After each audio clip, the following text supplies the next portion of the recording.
नमस्कार, हमारे चैनल में आपका स्वागत है। मैं हूं रामचंद्र मौर्य। साथियों, क्या आरएसएस और बीजेपी में घमासान मची है?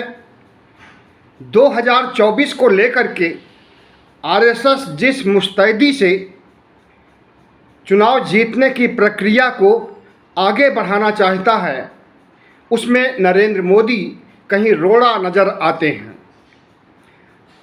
इस वजह से, क्योंकि नरेंद्र मोदी भारतीय जनता पार्टी को हमारे दो के आधार पर चलाना चाहते हैं।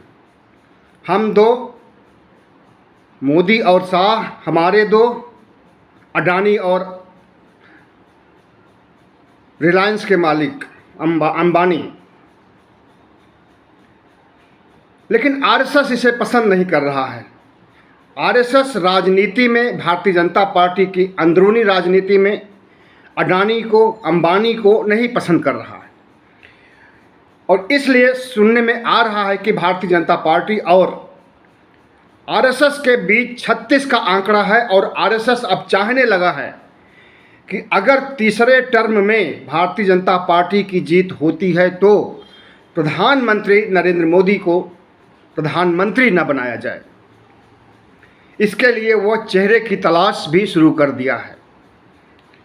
यह बातें हम नहीं कह रहे हैं, बल्कि भारतीय जनता पार्टी के ही वरिष्ठ नेता और आरएसएस के काफ़ी नज़दीक सुब्रमण्यम स्वामी, जो कि काफ़ी अरसे से भारत की सियासत में जुड़े रहे हैं, चर्चित रहे हैं अपने तमाम तरह के बयानों से, अपने तमाम तरह के कार्यों से, सरकार गिराने बनाने, हर पार्टियों की में दखल देने का काम सुब्रमण्यम स्वामी करते रहे हैं। आज भी वो भारतीय जनता पार्टी में मुखर होकर के बोलते हैं और मुख्य धारा से, मोदी और शाह से कोई खास सरोकार नहीं रखते हैं और मुख्य धारा के खिलाफ ही बोलते हैं जब भी बोलते हैं। पहले भारतीय जनता पार्टी में अनुशासन बहुत था और वो काफ़ी समय तक अनुशासन बना रहा, लेकिन अब भारतीय जनता पार्टी में जब से दो कद्दावर नेताओं मोदी और शाह की चलने लगी है, तब से अनुशासन भंग हो गया है। और अब अनेक नेता ऐसे हैं जो कि मुखर हो जाते हैं, वो चाहे सुब्रमण्यम स्वामी हो, वो चाहे वरुण गांधी हो, वो चाहे नितिन गडकरी हों, और छुपे रुस्तम राजनाथ भी मोदी के खिलाफ ही रहते हैं। तो आरएसएस नए चेहरे की तलाश कर रहा है। वो चेहरा कौन सा होगा? नितिन गडकरी का भी हो सकता है, राजनाथ का भी हो सकता है, और कोई दूसरा चेहरा भी संघ से ला कर के आरएसएस पेश कर सकता है। लेकिन अभी ये निश्चित नहीं हुआ है कि कौन सा चेहरा आरएसएस लाने जा रहा है प्रधानमंत्री, अगले प्रधानमंत्री के लिए, अगर भारतीय जनता पार्टी की जीत 2024 में होती है तो। बहरहाल अभी सुब्रमण्यम स्वामी का बयान आया है और इन सब बयानों की कोई चिंता नहीं करते हैं नरेंद्र मोदी और अमित शाह, और अपने काम में लगे रहते हैं। न तो इसकी कोई क्रिया, न कोई प्रतिक्रिया। आईटी सेल के लोग ज़रूर इस पर टीका टिप्पणी करते हैं और वह अपने पार्टी के लोगों को भी ट्रोल करने, गाली गलौज देने या उन्हें नीचा ठहराने में कोई कोर कसर नहीं छोड़ते हैं जो मोदी और शाह के खिलाफ होते हैं। तो साथियों, आरएसएस बड़ा या भारतीय जनता पार्टी बड़ी? आरएसएस एक सांस्कृतिक संगठन है। उसे वह कहता है कि हमें राजनीति से कोई मतलब नहीं है। सांस्कृतिक राष्ट्रवाद को बढ़ावा देना, राष्ट्रवाद को आगे ले जाना, सेवा भाव से देश की सेवा करना, समाज की सेवा करना, यही आरएसएस का काम है। लेकिन आरएसएस जिसे समाज सेवा, जिसे देश सेवा, जिसे राष्ट्र सेवा कहता है, वो मणिपुर में नज़र नहीं आया। मणिपुर में कितना बड़ा हादसा हुआ, कितनी शर्मसार करने वाली घटनाएं हुई, और किस तरह से मणिपुर जल रहा है एक बच्चा भी वाकिफ है। लेकिन आरएसएस को सब कुछ पता होने के बावजूद वहाँ पर राहत कार्य, लोगों को मदद पहुँचाने, सहायता पहुँचाने का काम नहीं कर सका। दरअसल भारतीय जनता पार्टी आरएसएस की एक राजनीतिक शाखा है और आरएसएस के भारतीय जनता पार्टी जैसे कई संगठन हैं, वो चाहे किसान के संगठन हो, वो चाहे आदिवासियों के संगठन हो, दलितों के हों, पिछड़ों के हों। हम तो समझते हैं कि 100 से अधिक संगठन आरएसएस के अंदर निहित है। जितना गवर्नमेंट ऑफ इंडिया में विभाग नहीं होंगे, उससे कहीं ज़्यादा आरएसएस के पास संगठन होंगे। और भारतीय जनता पार्टी उसका एक संगठन है, राजनीतिक संगठन। अब राहुल गांधी अगर कहते हैं कि जितने ओएसडी की नियुक्ति होती है वो सब आरएसएस से आते हैं, जितने विधायक सांसद को टिकट दी जाती है वो आरएसएस डिसाइड करता है, तो उनकी इस बात में सच्चाई है कि जितने भी ओएसडी हैं या बगैर लोक सेवा आयोग के जितने अधिकारी नियुक्त किए जाते हैं, क्लास 1 के अधिकारी नियुक्त किए जाते हैं, लोक सेवा आयोग का कोई दखल नहीं होता है उसमें अधिकांश आरएसएस के लोग ही भर्ती किए जाते हैं और उसमें ओबीसी, एससी, एसटी के लोग एक भी नहीं मिलेंगे आपको। सारे लोग ऊंची जातियों को, जो कि जिन्हें आरएसएस पसंद करता है, जिनके लिए आरएसएस काम कर रहा है। तो आरएसएस का गठन ही हुआ था हिंदुत्व का बढ़ावा देने के लिए, हिंदू राष्ट्र का बढ़ावा देने के लिए और तथाकथित रूप से राष्ट्रवाद का बढ़ावा देने के लिए 1925 में गठन किया गया था आरएसएस का। आरएसएस पूरी ताकत लगा करके इस देश को हिंदू राष्ट्र बनाएगा। 14 अगस्त 1947 को अगर पाकिस्तान अलग होता है, पाकिस्तान को अलग देश के रूप में मान्यता दी जाती है और वह अपने को इस्लामिक नेशन, मुस्लिम राष्ट्र मानता है, और तो हम क्यों ना हिंदू राष्ट्र बनाएं पूरे भारत को। लेकिन वो भूल जाते हैं कि पाकिस्तान का क्षेत्र कितना है, पाकिस्तान की जनसंख्या कितनी है, पाकिस्तान में कितने लोग हैं। उत्तर प्रदेश से भी बड़ा पाकिस्तान नहीं है। उत्तर प्रदेश की जनसंख्या लगभग 24 करोड़ है और लगभग इतनी ही जनसंख्या पाकिस्तान की। तो उत्तर प्रदेश जैसा राज्य अगर वो अपने को इस्लामिक नेशन मानता है तो क्या उसकी नकल करके हम अपने को हिंदू राष्ट्र, अपने देश को हिंदू राष्ट्र बनाएंगे? बहुत थोड़ी मात्रा में वहाँ पर हिंदू हैं, ईसाई हैं, बौद्ध हैं। बौद्ध तो बिल्कुल ही कम हैं, जैन हैं, इनकी संख्या बहुत कम है वहाँ पर। लेकिन अपने देश में हिंदू धर्म के अलावा अन्य धर्मों की संख्या काफ़ी है, जिसे नज़रअंदाज नहीं किया जा सकता। पाकिस्तान से ज़्यादा मुसलमान तो हिंदुस्तान में हैं। तो क्या अगर जो पाकिस्तान से ज़्यादा मुस्लिम यहाँ पर हैं वो अलग से पाकिस्तान की मांग करने लगें तब कैसा लगेगा? और कोई भी धर्म जिसे संविधान इस देश में रहने का अधिकार देता है, विकास करने का अधिकार देता है, जिनके धर्मावलंबियों को, जिन्हें फलने फूलने, विकसित होने, प्रचार करने का अधिकार देता है, उस पर कौन होते हो आप कि उसे दबा करके और एक धर्म को बढ़ावा दिया जाए, बाकी सभी धर्मों को दबा दिया जाए, बाकी सभी धर्मों से, धर्मावलंबियों से, धर्म को मानने वालों से वोट का अधिकार छीन लिया जाए, उन्हें नीच बनाकर उनसे प्रॉपर्टी छीन लिया जाए, उनके घरों पर बुलडोजर चलाया जाए, उनके साथ अन्याय किया जाए, उनका नरसंहार किया जाए, तो क्या एक भारत राष्ट्र के लिए यह सब चीज़ें शोभा देती हैं? जिस तरह से भारतीय जनता पार्टी और आरएसएस ध्रुवीकरण करके, हिंदू मुस्लिम करके चुनाव जीतती आ रही है 2014 से लेकर के अब तक, चाहे राज्यों का चुनाव हो या केंद्र का चुनाव हो, बगैर ध्रुवीकरण और छद्म राष्ट्रवाद के वह चुनाव नहीं जीत सकी है। पुलवामा में जो हुआ, बालाकोट में जो हुआ, उसे छद्म राष्ट्रवाद ही कहा जाएगा।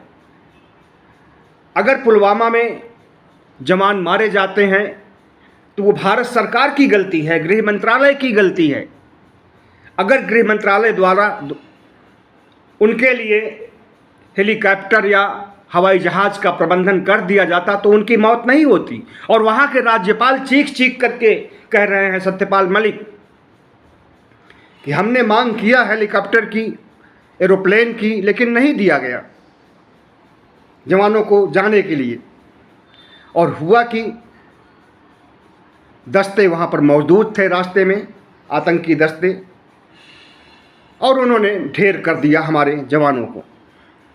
अब उनसे बदला लेने के नाम पर बालाकोट पर हमला किया जाता है और अपने को बहुत बड़ा राष्ट्रवादी ठहराया जाता है। और इस देश के लोग इतना नासमझ हैं कि छद्म राष्ट्रवाद और राष्ट्रवाद को परिभाषित नहीं कर सकते। जो मोदी ने किया, शाह ने किया, वो छद्म राष्ट्रवाद है, एक धोखा देने वाला राष्ट्रवाद है। तो इसी तरह का छद्म राष्ट्रवाद का प्रचार करता है आरएसएस भी। आरएसएस के अगर किसी के लिए काम करता है तो वो सिर्फ हिंदुओं के लिए, और हिंदुओं में ब्राह्मण क्षत्रिय वैश्य के लिए। आरएसएस मनुस्मृति को मानता है, इसलिए संविधान को नहीं मानता है। आरएसएस की निष्ठा संविधान में कभी नहीं रही है। जब से संविधान बनकर के तैयार हुआ है और लागू हुआ है, तभी से आरएसएस संविधान का विरोध करता रहा है और अब भी कर रहा है। विवेक देबोराय, जो कि प्रधानमंत्री कार्यालय में आर्थिक सलाहकार परिषद के मुखिया हैं, अगर वो संविधान पर उंगली उठाते हैं, यानी प्रधानमंत्री कार्यालय उंगली उठाता है संविधान पर, तो समझिए कि संविधान खतरे में है। प्रधानमंत्री अपने से उंगली न उठा करके अपने सलाहकार से संविधान को निशाने पर ले रहे हैं। तो इस समय हर तरफ से मुसीबत भारतीय जनता पार्टी के सामने है, और वो मुसीबत जानबूझ करके खड़ी किया है भारतीय जनता पार्टी और आरएसएस ने। आरएसएस और भारतीय जनता पार्टी में तालमेल नहीं है। कभी आरएसएस कुछ कहता है, कभी आरएसएस कुछ कहता है। कभी आरएसएस कहता है कि इस देश के हिंदुओं मुसलमानों का डीएनए एक है, और कभी उसके प्रचारक, उसके समर्थक, भगवा गैंग के लोग, हिंदू संगठन जो कि उसके अधीन आते हैं, विश्व हिंदू परिषद, बजरंग दल, हिंदू महासभा, जितने भी इस तरह के संगठन हैं, वो सब आरएसएस के अधीन है, आरएसएस के अंदर ही आते हैं। अगर ये लोग कहें कि अयोध्या तो झांकी है, काशी मथुरा बाकी है, उसके बाद काशी और मथुरा में उपद्रव शुरू हो जाता है, सर्वे का काम शुरू हो जाता है, ढहाने की पृष्ठभूमि, ज्ञानवापी मस्जिद को ढहाने, ईदगाही मस्जिद को ढहाने की पृष्ठभूमि बनाने लगते हैं। सर्वे होगा, सर्वे में सही या झूठ किसी तरह से ये साबित करेंगे कि यहाँ पर मस्जिद के पहले मंदिर था, ये साबित कर देंगे। इनका जो पुरातत्व विभाग है वो भी साबित कर देगा। साक्ष्य अगर अंदर नहीं मिलेंगे तो बाहर से साक्ष्य लाकर रख दिया जाएगा। ये आरएसएस के लोग हैं। इनके चाल चरित्र चेहरे को अच्छी तरह से समझिए। और जब एक बार ये साबित हो गया कि यहाँ पर मंदिर के पहले, मस्जिद के पहले मंदिर था, तो बचेगा नहीं, न ईदगाही मस्जिद बचेगा और न ज्ञानवापी मस्जिद बचेगा। और जिस कुतुब मीनार को ये कह रहे हैं कि ये विष्णु स्तंभ है, वो भी नहीं बचेगा। यहाँ तक कि ताजमहल पर भी इनकी नज़र है। ताजमहल को भी इन्होंने विवादों के घेरे में लिया है, सवाल उठाए हैं, इसको तेजो महल कहने लगे हैं और तेजो महल को शिव का मंदिर बताने लगे हैं कि यहाँ पर पहले तेजो महल था, शिव का मंदिर था, इसलिए इसको भी ढहाओ। तो मुस्लिम काल में बने हुए, मुग़ल काल में बने हुए लाल किला पर प्रधानमंत्री भाषण देने के लिए तो पहुँच जाते हैं, लेकिन क्या उन्हें पता नहीं है कि ये भी गुलामी का प्रतीक है? इसको भी ढहाओ। संसद भवन भी गुलामी का प्रतीक है, पुराना संसद भवन, उसको भी ढहाओ। अगर मुस्लिम धरोहर को ढहाया जाएगा तो इस देश की आधी से ज़्यादा धरोहरों को ढहाना पड़ेगा। मुस्लिम धरोहर दिल्ली में ही देखिए कितने हैं, बहुत से हैं। लाल किला है, पुराना किला है, अशोक स्तंभ है, और भी कई प्रतीक हैं मुगल काल, मौर्य काल से लेकर के मुगल काल तक के। तो क्या सबको ढहाया जाएगा? जो मुगल काल में बना है या जो ब्रिटिश काल में बना है उसे ढहाया जाएगा? ये सब नीतियां निर्धारित करता है आरएसएस। और आरएसएस के बारे में आप जान लीजिए कि ये अपने को भले ही सांस्कृतिक राष्ट्रवाद का पुरोधा मानता हो, लेकिन ये सांस्कृतिक राष्ट्रवाद से इसका कोई मतलब नहीं होता है। और प्रधानमंत्री नरेंद्र मोदी जब पहली बार 2014 में प्रधानमंत्री बनते हैं तो उन्होंने खुद कहा था कि हम आरएसएस के प्रचारक पहले हैं और भाजपा के नेता और प्रधानमंत्री बाद में हैं।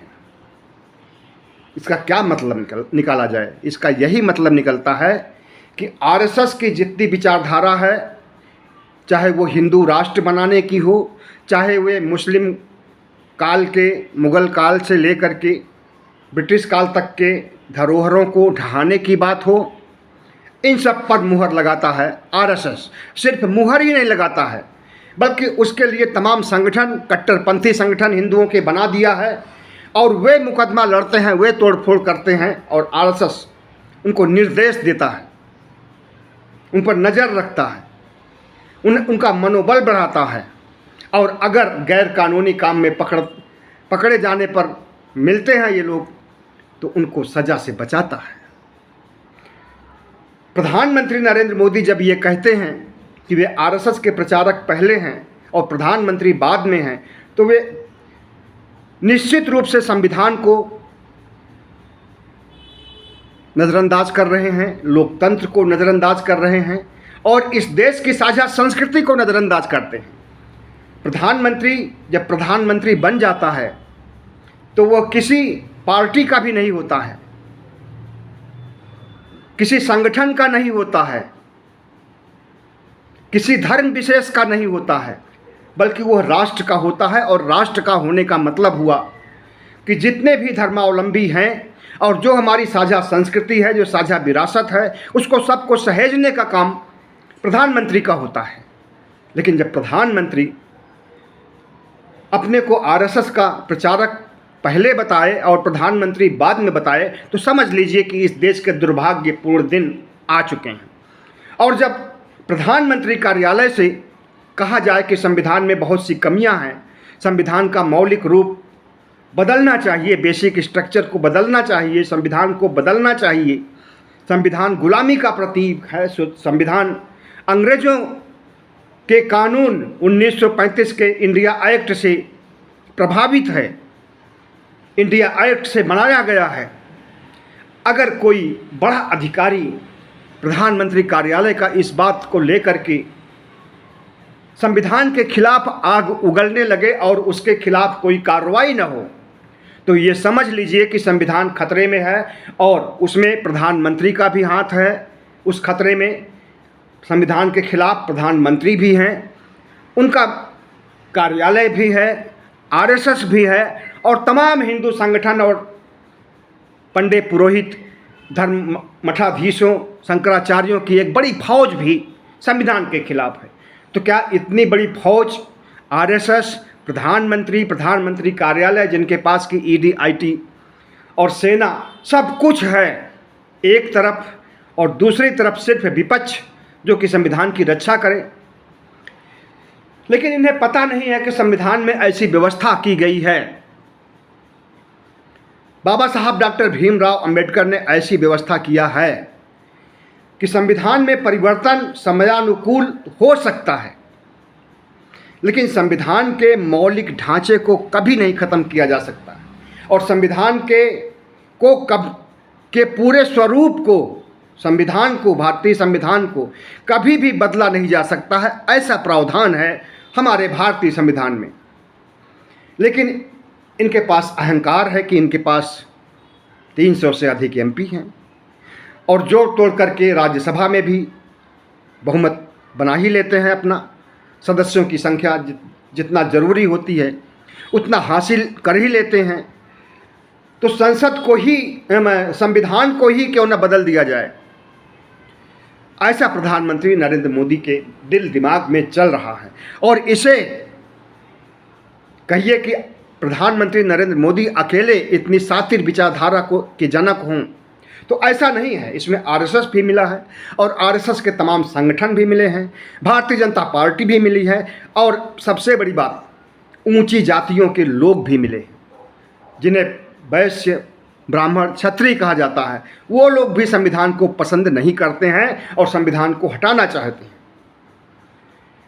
तो जिस तरह से संविधान के खिलाफ आरएसएस है, भारतीय जनता पार्टी है, हिंदू संगठन है, तो क्या संविधान सुरक्षित रह सकता है? बिल्कुल रह सकता है। इसके लिए अगर संविधान के साथ 90 करोड़ मतदाता हो जाएं, संविधान के साथ 140 करोड़ देशवासी हो जाएं, और विपक्ष हो जाए, विपक्ष तो है ही, तो संविधान को का बाल बांका भी नहीं कर सकते हैं ये सांप्रदायिक शक्तियाँ। आरएसएस क्या है आप जानते हैं इसे? आरएसएस एक आतंकी संगठन है। दुनिया के देशों में इसे आतंकी संगठन के रूप में माना जाता है। अगर हमारे बात पर विचार न हो तो www.terrorism.com पर जाइए और देखिए कि वहाँ पर आतंकियों की लिस्ट में, आतंकवादी देशों की लिस्ट में आरएसएस का नाम है। तो एक आतंकी संगठन अगर इस देश को चौपट करना चाहे, मौलिक ढांचे को, संविधान को, लोकतंत्र को ख़त्म करना चाहे, तो क्या 140 करोड़ जनता चुप बैठी रहेगी? 90 करोड़ मतदाता चुप बैठे रहेंगे? भारतीय जनता पार्टी आरएसएस से मिलकर के न सिर्फ संविधान बदलना चाहती है, बल्कि लोकतंत्र को भी ख़त्म करना चाहती है। लोकतंत्र को ख़त्म करके राजतंत्र लाना चाहती है। सिंगोल की पूजा क्यों की गई? सिंगोल के सामने प्रधानमंत्री नरेंद्र मोदी साष्टांग क्यों पड़ गए? क्योंकि सिंगोल राजतंत्र का प्रतीक है, राजतंत्र का एक शासक, और उसी राजतंत्र का जब दूसरा शासक होने लगता है तो उसको सिंगोल भेंट किया जाता है। और इसकी वानगी नए संसद भवन में दिखा दिया कि सिंगोल को लोग कितना महत्व देते हैं और उस प्रतीक की कितनी पूजा कर रहे हैं। इसका मतलब है कि लोकतंत्र को राजतंत्र में बदलने की कोशिश हो रही है। भारत राष्ट्र को हिंदू राष्ट्र बनाने की चाल चली जा रही है। और अगर 2024 में भारतीय जनता पार्टी जीत कर आती है तो विजयदशमी 2025 के दिन या उसके पहले भारत को हिंदू राष्ट्र घोषित कर दिया जाएगा, संविधान को रद्द कर दिया जाएगा, संविधान को डस्टबिन में डाल दिया जाएगा, मनुस्मृति को संविधान बना दिया जाएगा। इसलिए देशवासियों सावधान रहिए, भारतीय जनता पार्टी से, आरएसएस से, तमाम हिंदू संगठनों से और शंकराचार्य जैसे मठाधीशों से भी, क्योंकि ये इन सब की मिली भगत है इस देश की संस्कृति को नष्ट करने के लिए, इस देश की साझा संस्कृति को नष्ट करने के लिए, इस देश के संविधान को नष्ट करने के लिए, इस देश के लोकतंत्र को ख़त्म करने के लिए ये सभी मिले हुए हैं। और अगर विपक्ष और पूरा देश सामने नहीं आएगा तो आज का भारत नहीं बचेगा, बल्कि वह मनुस्मृति युग में चला जाएगा और उसके बाद मनुस्मृति युग का अत्याचार हावी हो जाएगा। दुनिया विज्ञान की तरफ बढ़ रही है और हमारा देश 4000 साल पुरानी सभ्यता की ओर लौट रहा है, जहाँ पर कि अन्याय है, अत्याचार है, शोषण है, कत्लेआम है, सब कुछ है। तो साथियों, आज का ये रहा वीडियो, कैसा लगा कमेंट कीजिएगा और हमारे चैनल को सब्सक्राइब कर लीजिएगा ताकि हमें ताकत मिले।